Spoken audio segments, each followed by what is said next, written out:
Class 10th आपका chapter resource and development. आज का topic development of resources. Last video में मैंने आपको क्लासिफिकेशन ऑफ रिसोर्सेज बताया था, तो डेवलपमेंट ऑफ रिसोर्सेज के बारे में आज हमें पढ़ना है। Resources are vital for human survival as well as for maintaining the quality of life. Resources human survival के लिए बहुत ही आवश्यक हैं, साथ ही वे हमारे जीवन की गुणवत्ता को मेंटेन करते हैं। It was believed that resources are free gift of nature. ऐसा विश्वास किया जाता है कि जो रिसोर्सेज हैं वे प्रकृति की तरफ से हमें उपहार में निःशुल्क दिए गए हैं। एज ए रिज़ल्ट, क्योंकि हम इनकी कोई भी कीमत अदा नहीं करते। लेकिन आज अगर हम आज की तारीख में देखें तो जब हम संसाधनों का बहुत अधिक दुरुपयोग करते हैं तो बहुत सारे जो रिसोर्सेज की अत्यधिक उपयोग करने के कारण बहुत सारे प्राकृतिक आपदाओं के रूप में जो दंड होते हैं वो हमें भुगतने पड़ते हैं। तो इसलिए रिसोर्स डेवलपमेंट जो है वो स्टडी के लिए बहुत इम्पॉर्टेंट एक टॉपिक है। As a result human beings used them indiscriminately and this has led to the following major problems। यानी कि क्योंकि it was believed that resources are free gift of nature, क्योंकि ऐसा विश्वास किया जाता है कि जो रिसोर्सेज हैं वो हमें प्रकृति की तरफ से फ्री गिफ्ट मिले हैं।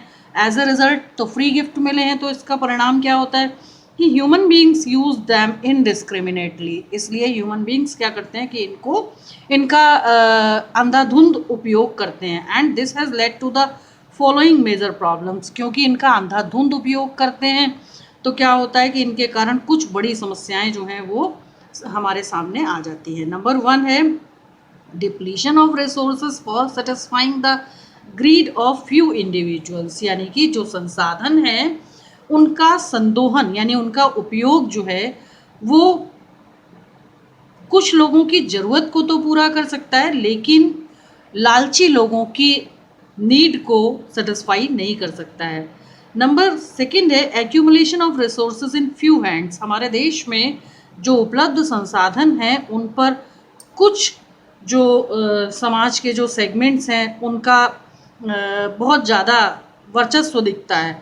विच in turn divide the society into 2 segments. जिनके कारण इस प्रकार की यानी उपलब्धता के कारण जो सेगमेंट्स इन तक ज़्यादा एक्सेसिबल हैं उनके कारण क्या होता है कि divide the society into 2 segments. हमारा जो समाज है वो 2 भागों में बंट जाता है। और ये जो बंटने की प्रक्रिया है ये होता है रिच एंड पुअर। यानी कि एक वर्ग जो संसाधनों का बहुत अधिक उपयोग करता रहता है निरंतर, वो अमीर होता जाता है और एक वंचित वर्ग है। तो इस प्रकार से समाज के 2 सेगमेंट्स हो जाते हैं। क्यों हो जाते हैं? क्योंकि accumulation of resources in few hands. Third है point indiscriminate exploitation of resources. यानी अंधाधुंध शोषण जब हम इन संसाधनों का करने लगते हैं has led to global ecological crisis.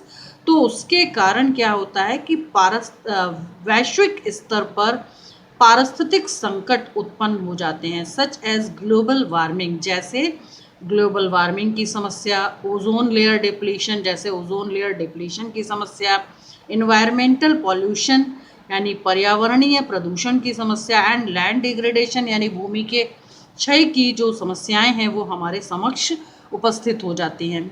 An equitable distribution of resources has become essential for a sustained quality of life and a global peace। इसलिए संसाधनों का समान रूप से वितरण बहुत जरूरी है विश्व शांति बनाए रखने के लिए और जीवन की गुणवत्ता को बढ़ाने और पोषित करने के लिहाज से। If the present trend of resource depletion by a few individuals and countries continues, the future of our planet is in danger. यानी इसी प्रकार से यदि वर्तमान में जो ट्रेंड रिसोर्स एक्सप्लॉयटेशन का चल रहा है, अगर उसी प्रकार से few individuals and few individual countries जो हैं अगर इनको कंटिन्यू किए रहे तो एक दिन भविष्य में हमारा जो प्लैनेट है, जो यूनिक प्लैनेट है अर्थ, उसका जो भविष्य है वो खतरे में पड़ जाएगा।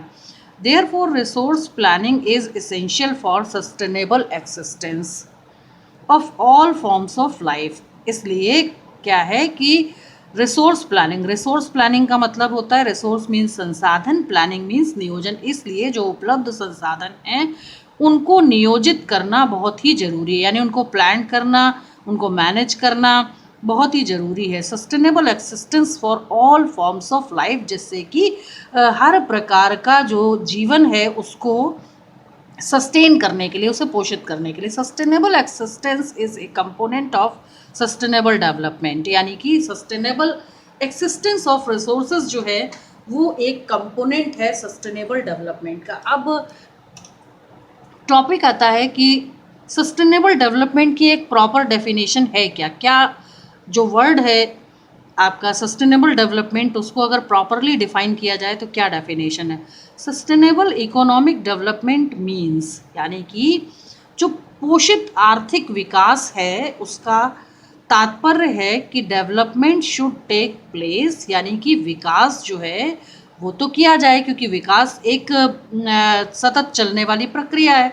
तो development should take place without damaging the environment, यानी कि उस विकास की उस सतत प्रक्रिया को तो किया जाए लेकिन विदाउट डैमेजिंग द एनवायरनमेंट, उसके लिए यानी विकास करने के लिए पर्यावरण को बिना नुकसान पहुंचाए। And development in the present, और ये जो विकास की प्रक्रिया है वर्तमान में शुड नॉट कंप्रोमाइज, यानी विकास की प्रक्रिया को जारी रखा जाए, उस विकास के किसी चरण में कोई समझौता ना किया जाए with the needs of the future generation, तथा सुनिश्चित किया जाए कि भविष्य में आने वाली जो पीढ़ियां हैं हम उनकी ज़रूरतों को भी इन्हीं संसाधनों से पूरा कर पाएँ।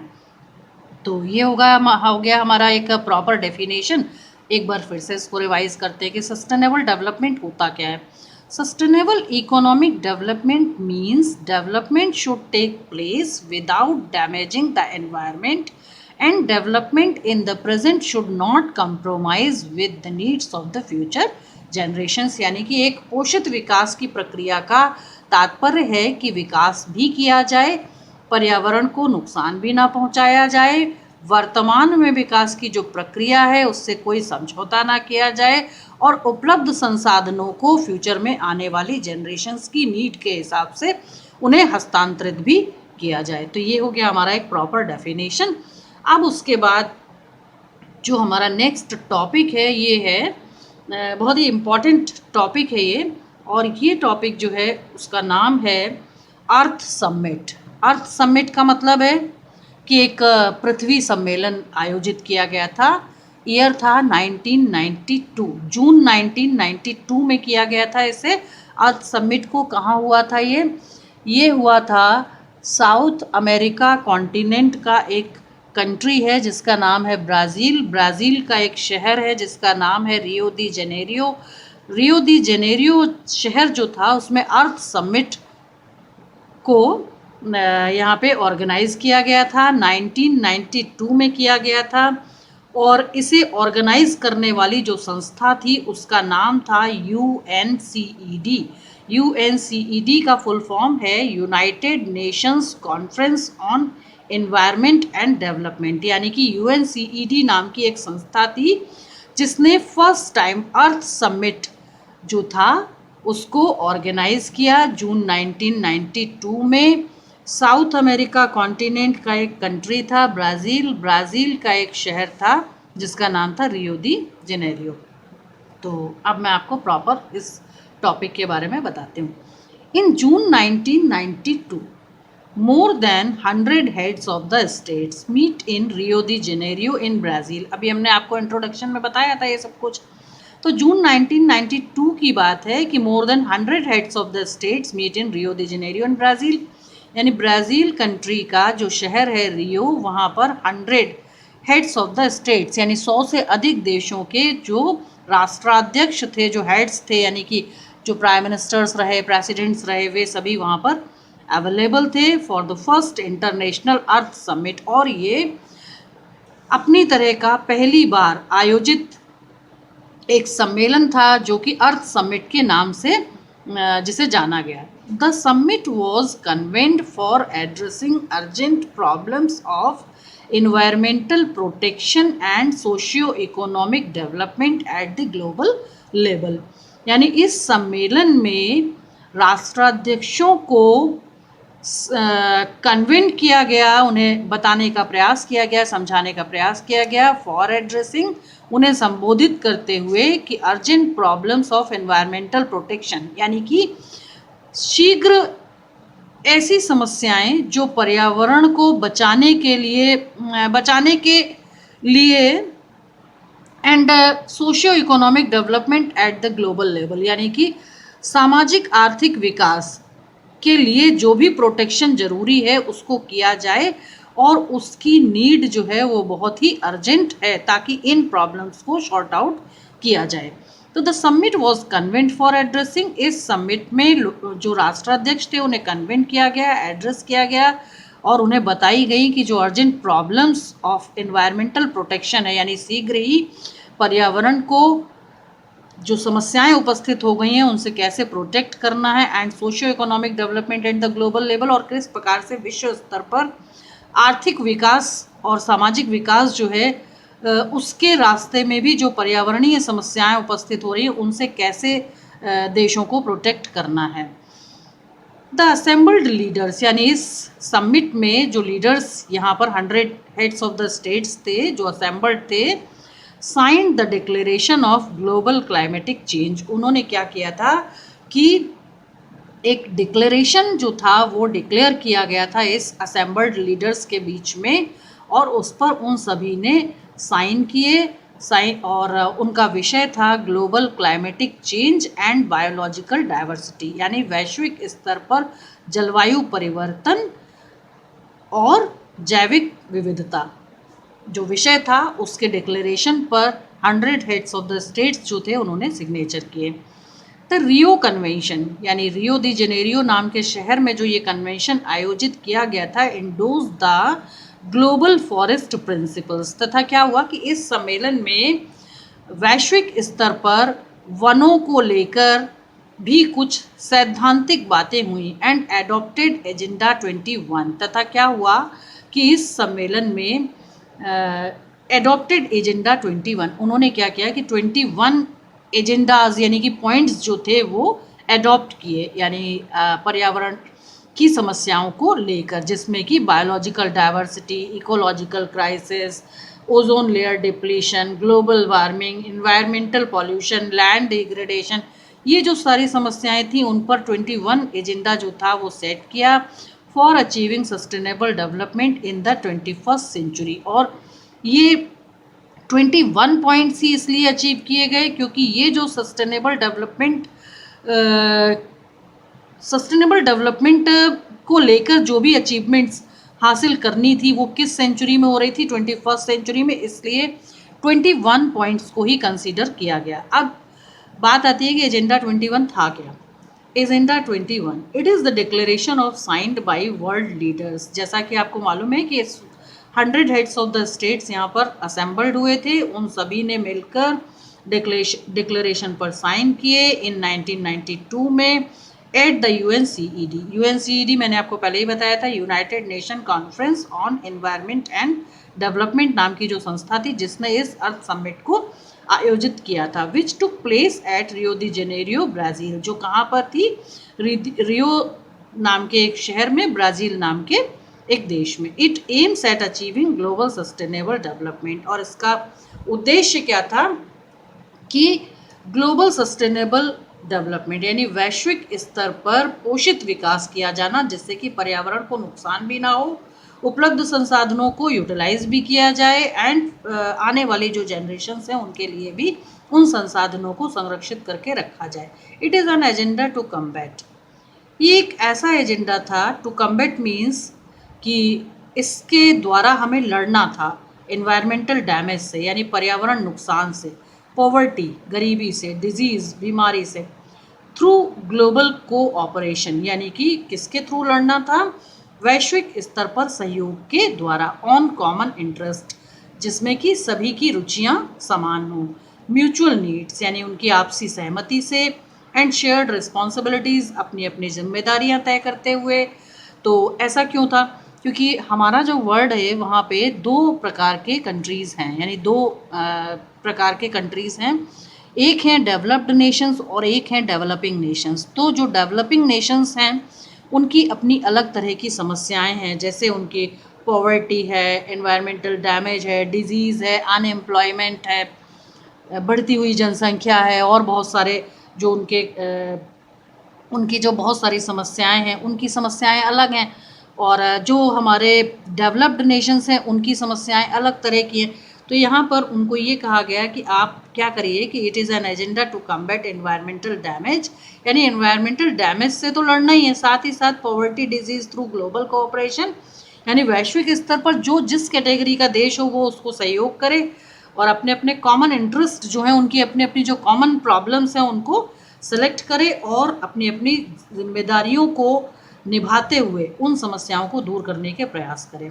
One major objective of the agenda 21 is that every local government should draw its own local agenda 21। और फिर क्या हुआ कि वन मेजर ऑब्जेक्टिव जो था इस समिट का वो था कि agenda 21 is that every local government की प्रत्येक देश की, प्रत्येक राज्य की स्थानीय सरकारें जो हैं वो अपने अपने लोकल एजेंडाज तय कर लें, लेकिन कितने होने चाहिए? 21 should draw its own local agenda 21, ताकि उनके अपने अपनी जो स्थानीय समस्याएं हैं उनके बिंदु तैयार किए जा सके। और टोटल बिंदु कितने होने चाहिए? एजेंडा 21। क्लास 10th आपका टॉपिक है resource planning. Resource planning means होता है संसाधन नियोजन। Planning is the widely accepted strategy for judicious use of resources, यानी कि संसाधनों को नियोजित करना जो है वो बड़े पैमाने पर स्वीकार कर लिया गया है। ये एक ऐसी रणनीति है जिससे कि संसाधनों को न्यायोचित ढंग से यूज़ करने की जो प्रक्रिया है उसको शुरू किया जाए। इट हैज़ इम्पॉर्टेंस, इसका अत्यंत महत्व है in a country like India, Bharat जैसे देश में। क्यों है इसका इम्पॉर्टेंस? क्योंकि which has enormous diversity in the availability of resources, क्योंकि हमारे देश में संसाधनों की उपलब्धता बहुतायत से तो है, लेकिन ये उपलब्धता जो है उसमें भी डाइवर्सिटी पाई जाती है। There are regions which are rich in certain types of resources. हमारे देश में कुछ ऐसे प्रदेश हैं जहाँ कुछ निश्चित प्रकार के संसाधन जो हैं उनमें बहुत समृद्ध हैं, but are deficient in some other resources, लेकिन वहाँ पर कुछ अन्य संसाधनों की कमी भी पाई जाती है। There are some regions which can be considered self-sufficient in terms of the availability of resources, and there are some regions which have acute shortage of some vital resources, यानी हमारे देश में कुछ ऐसे भौगोलिक क्षेत्र जहाँ पर संसाधनों की उपलब्धता भरपूर है, वे संसाधनों के क्षेत्र में आत्मनिर्भर कहे जाते हैं, वहाँ सेल्फ सफिशिएंसी पाई जाती है। लेकिन कुछ ऐसे भी स्टेट्स हैं जहाँ पर शॉर्टेज ऑफ रिसोर्सेज पाई जाती है, तो इस प्रकार से वे डेफिशिएंट रिसोर्सेज में आते हैं। फॉर एग्जाम्पल कुछ इनके उदाहरण हैं, the states of Jharkhand, Chhattisgarh and Madhya Pradesh, यानी 3 राज्यों के नाम यहाँ पर आते हैं। झारखंड, छत्तीसगढ़ एंड मध्य प्रदेश तीनों जो हैं वो पेनिनसुलर प्लेट्यू में स्थित स्टेट हैं, झारखंड को छोड़कर थोड़ा सा। तो are rich in minerals and coal deposits, इसमें से झारखंड जो है वो बहुत ही समृद्ध है कोल डिपॉजिट्स के लिए। बाकी के जो दोनों राज्य हैं यहाँ पर बहुतायत से मिनरल्स पाए जाते हैं और डेंस फॉरेस्ट पाए जाते हैं, एंड अदर रिसोर्सेज भी यहाँ पर पाए जाते हैं। Arunachal Pradesh has abundance of water resources. Arunachal Pradesh का भी एग्जाम्पल दिया गया है। तो अरुणाचल प्रदेश एक ऐसा स्टेट है जहाँ पर अबंडेंस ऑफ वाटर रिसोर्सेज, जल संसाधनों की उपलब्धता बहुत अधिक है, क्योंकि ब्रह्मपुत्र, उसकी कुछ सहायक नदियाँ जो हैं वो यहाँ पर, साथ ही हिमालय का जो 4th पार्ट है पूर्वांचल हिमालय जिसको कहते हैं हम, तो उसके कारण क्या है कि यहाँ पर बहुत डेंस फॉरेस्ट हैं वाटर रिसोर्स अवेलेबल है but lakhs in infrastructural development, लेकिन यहाँ पर इन संसाधनों को विकसित किए जाने के लिए जो आवश्यक और बुनियादी ढांचा चाहिए वो अभी उपलब्ध नहीं है। The state of Rajasthan is very well endowed with the solar and wind energy, यानी हमारे देश का जो राजस्थान राज्य है वहाँ पर भी भरपूर सोलर एंड विंड एनर्जी यानी कि सौर ऊर्जा और पवन ऊर्जा की उपलब्धता बहुत अधिक है but lakhs in water resources, लेकिन जल संसाधनों की कमी है। नेक्स्ट एग्जाम्पल है कि the cold desert of Ladakh, हमारे देश का एक नॉर्दर्न पार्ट है Ladakh, is relatively isolated from the rest of the country.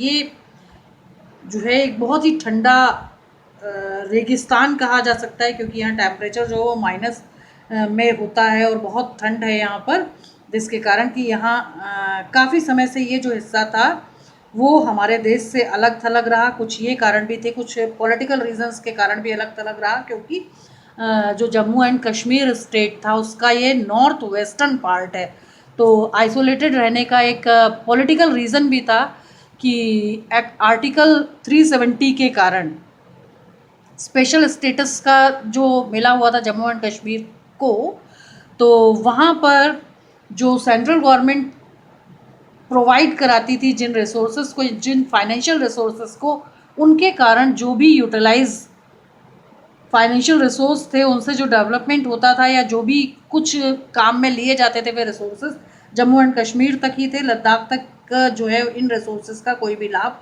पहुंचता नहीं था, जिस कारण से ये रेस्ट ऑफ द कंट्री रहा, यानी कि एक आइसोलेटेड पार्ट रहा। मीन्स देश की जो मुख्य धारा थी उससे अलग थलग रहा ये हमेशा से। It has very rich cultural heritage, लेकिन इसकी जो सांस्कृतिक परंपरा है उसमें ये बहुत ही समृद्ध है। यहाँ पर बौद्ध धर्म को मानने वाले लोग रहते हैं, बौद्ध धर्म के कई बहुत प्रसिद्ध मठ हैं यहाँ पर, but it is deficient in water, यहाँ पर लेकिन पानी की कमी, क्योंकि जो तापमान है वो उतना नीचा रहता है कि सब कुछ यहाँ पर जम जाता है। Infrastructure and some vital minerals, इनकी भी यहाँ पर कमी है, यानी पॉलिटिकल डिस्प्यूट्स होने के कारण क्या है कि यहाँ तक विकास पहुँचा नहीं, जिसके कारण कि जो उपलब्ध संसाधन थे वे भी विकसित नहीं हो पाए। This calls for balance resource, यानी इसीलिए कहा जाता है कि जो संसाधन हैं उनको बैलेंस करने की, उनको संतुलित करने की आवश्यकता है at planning in at the national, state and regional and local level, यानी इस स्तर पर, ताकि राष्ट्रीय प्रांतीय भौगोलिक क्षेत्र विशेष तथा स्थानीय जो उपलब्ध संसाधन है उनको अपने अपने आप में संतुलित कर पाएं। नेक्स्ट आपका टॉपिक है रिसोर्स प्लानिंग इन इंडिया, यानी भारत में संसाधन नियोजन। Resource planning is a complex process which involves, यानी रिसोर्स प्लानिंग जो है एक बहुत ही कॉम्प्लेक्स प्रोसेस है जिसमें इन्वॉल्व किए जाते हैं 3 स्टेजेस। नंबर 1 है identification and inventory of resources, यानी किसी संसाधन को पहले तो आइडेंटिफाई करना, आइडेंटिफाई करने के लिए कई सब स्टेजेस हैं, उसके बाद वो इन्वेंट होता है। तो identification and inventory of resources across the regions of the country, इनमें जो इन्वॉल्व प्रोसेस है वो है surveying, mapping and qualitative and quantitative estimation and measurement of the resources, यानी कि जो उपलब्ध संसाधन हो पहले उनको पहचानना, पहचानने के बाद सर्वे करना, मैप बनाना, उनकी क्वालिटी और क्वांटिटी का एस्टिमेशन तैयार करना एंड मेजरमेंट करना जो है वो उनका इन्वेंशन कहलाता है। सेकंड होता है इवॉल्विंग ए प्लानिंग स्ट्रक्चर, यानी कि उसके बाद कैसे उन उपलब्ध संसाधनों को प्लान करना है उसके लिए एक स्ट्रक्चर तैयार करना, एंडोर्ड विद एप्रोप्रिएट टेक्नोलॉजी, जिसमें कि जो अवेलेबल टेक्नोलॉजी है उसका उपयोग करते हुए स्किल एंड इंस्टीट्यूशनल सेटअप, यानी जो स्किल्स हैं, टेक्नोलॉजिकल स्किल्स हैं उनका यूज़ करते हुए, और जो एक्सपर्ट लोग हैं, जो साइंटिस्ट हैं, जियोलॉजिस्ट हैं, जियोग्राफर्स हैं, वे क्या करें कि अपने अपने स्किल्स का इस्तेमाल करें एंड इंस्टीट्यूशनल सेटअप तथा इनसे रिलेटेड जो इंस्टीट्यूशंस हैं उनको सेटअप करें for implementing resource development plans, जिनसे कि जो संसाधन विकास नियोजन के लिए योजनाएं तैयार की जाएं उनको इम्प्लीमेंट किया जा सके। थर्ड स्टेज है matching the resource development plans, यानी कि अब क्या किया जाए कि संसाधन विकास के लिए जो योजनाएं तैयार की गई हैं उन्हें मैच किया जाए ओवरऑल नेशनल डेवलपमेंट प्लान्स के साथ, जिससे कि देश को विकसित किया जा सके। India has made concerted efforts for achieving the goals of resource planning right from the first 5 year plan launch after independence. यानी भारत जो है उसने क्या किया कि अपने संसाधनों को नियोजित करने के लक्ष्य को हासिल करने के लिए काफ़ी प्रयास किए, और इन प्रयासों को करने के लिए उन्होंने फर्स्ट 5 ईयर प्लान से ही, जैसे आफ्टर इंडिपेंडेंस देश जैसे ही आज़ाद हुआ तो उन्होंने फर्स्ट 5 ईयर प्लान्स लॉन्च होते ही उन्होंने क्या किया कि उन्होंने रिसोर्स प्लानिंग को लेकर जो गोल्स अचीव करने थे उनके लिए उन्होंने प्लानिंग यहाँ से जो एफर्ट्स थे वो करना शुरू कर दिया। तो इस प्रकार से यहाँ पर शुरू किया। अब यहाँ पर एक बताने वाली बात है कि जो 5 ईयर प्लान्स हैं यानी कि जो पंचवर्षीय योजनाएं हैं उनका कंसेप्ट भारत के स्वतंत्र होने के बाद आया कहाँ से। तो ये जो था ये आपका क्लास 9th का एक चैप्टर था रशियन रेवोल्यूशन, क्योंकि पूरा इंडस्ट्रियल रेवोल्यूशन पर बेस्ड चैप्टर है। तो उस रशियन रेवोल्यूशन चैप्टर में आपने पढ़ा होगा कि 5 ईयर प्लान्स जो थे वहाँ के इकोनॉमिक डेवलपमेंट के लिए बनाए गए थे। तो उन यानी रशियन रेवोल्यूशन से ही हमने ये कंसेप्ट जो था वो एडॉप्ट किया था। जैसे ही भारत आज़ाद हुआ उसके बाद क्या हुआ कि प्लानिंग कमीशन के नाम से एक डिपार्टमेंट था जो कि हर 5 साल बाद जो है वो इस प्रकार की जो योजनाएं होती थी, जो प्लान्स होते थे उनको इम्प्लीमेंट करते थे। उसके बाद क्या हुआ कि अभी 2014 टू 2019 के बीच में ये जो डिपार्टमेंट था जिसका नाम था प्लानिंग कमीशन, उसे नीति आयोग के नाम से जाना गया। यानी उसका जो नाम था उसको बदल दिया गया, अब वो नीति आयोग के नाम से जाना जाता है। तो इस प्रकार से हमने रशियन रेवोल्यूशन जो था वहाँ से एक कंसेप्ट जो था उसको एडॉप्ट किया ताकि हम अपने देश का इकोनॉमिक डेवलपमेंट कर पाएँ, और वो 5 ईयर प्लान्स कहलाए, और ये हमेशा ही 5 वर्ष के लिए होते हैं। तो इस प्रकार से ये कंसेप्ट जो था वो हमारे देश में लागू किया गया। तो ये आपका टॉपिक था। Resource conservation. Resource are vital for any developmental activity. Resources जो हैं वो किसी भी डेवलपमेंटल एक्टिविटी करने के लिए बहुत ही आवश्यक होते हैं। But irrational consumption and over utilisation of resources, यानी कि अगर हम संसाधनों का अत्यधिक दुरुपयोग करें तो may lead to socio economic and environmental problem. तो हमारे समक्ष बहुत सारी सामाजिक, आर्थिक और पर्यावरणीय समस्याएं जो हैं वो उत्पन्न हो जाती हैं। टू ओवरकम दीज प्रॉब्लम्स, यानी इन प्रॉब्लम्स से निजात पाने के लिए resource conservation at various level is important. तो संसाधन संरक्षण जो है वो विशेष स्तरों पर काफ़ी आवश्यक है। This had been the main concern of the leaders and thinkers in the past. यानी ऐसा नहीं है कि ये विषय जो है इसके बारे में आज ही सोचा गया है, पहले कभी इसकी कंसर्न नहीं ली गई, इसके बारे में बात नहीं की गई, ऐसा नहीं था। पास्ट में भी लीडर्स और थिंकर्स जो थे इस विषय पर बात करते थे। For example Gandhi ji was very apt in voicing his concern, यानी इस विषय को लेकर गांधी जी ने भी अपनी कंसर्न जो थी वो बताई थी। About resource conservation in these words, उन्होंने संसाधन संरक्षण को अपने इन शब्दों में व्यक्त किया। There is enough for everybody's need, उन्होंने कहा कि हमारे यहाँ जो उपलब्ध संसाधन हैं वो प्रत्येक की ज़रूरत के लिए उपलब्ध हैं, and not for anybody's greed, किसी की लालच को पूरा करने के लिए नहीं। He place the greedy and selfish individuals, यहाँ पर वे ग्रीडी और सेल्फिश इंडिविजुअल्स को प्लेस करते हुए बता रहे थे कि exploitative nature of modern technology as the root cause for resource depletion at the global level. और उनका कहना था कि जो ग्रीडी और सेल्फिश इंडिविजुअल्स हैं वे अपने एक्सप्लॉयटेटिव नेचर के कारण मॉडर्न टेक्नोलॉजी के थ्रू जो हमारा रिसोर्स है उसको डिप्लीट करते जा रहे हैं ग्लोबल लेवल पर। He was against mass production, way mass production के विरोधी थे लेकिन उनकी कंसर्न के अकॉर्डिंग अगर देखा जाए तो वो मास प्रोडक्शन के विरोधी नहीं थे, बल्कि प्रोडक्शन बाय विरोधी नहीं थे, बल्कि वो अपनी कंसर्न रखते थे कि production by the masses means कि भारत जैसे देश में लोगों के लिए रोजगार की बहुतायत होना बहुत अच्छा था। तो उन्होंने अपना विचार रखते हुए कहा कि अगर मशीनें जो हैं वो काम करेंगी निरंतर तो क्या होगा कि बहुत सारे लोग भारत जैसे देश में बेरोजगार हो जाएंगे। तो इसलिए उनका कंसर्न था कि वे मास प्रोडक्शन जो है उसको पसंद नहीं करते थे, जबकि ऐसी बात नहीं थी। वे मशीनों का उपयोग तो पसंद करते थे, लेकिन सीमित। उनको लगता था कि भारत जैसे देश में जो बेरोजगार लोग हैं उनके हाथों को काम मिले, जिससे कि वे अपनी आजीविका को कमा पाएँ। तो उन्होंने अपनी कंसर्न रखते हुए कहा कि he was against mass production and wanted to replace it with the production by the masses, यानी कि अधिक लोगों के द्वारा उत्पादन हो, ऐसा उनका कंसर्न था।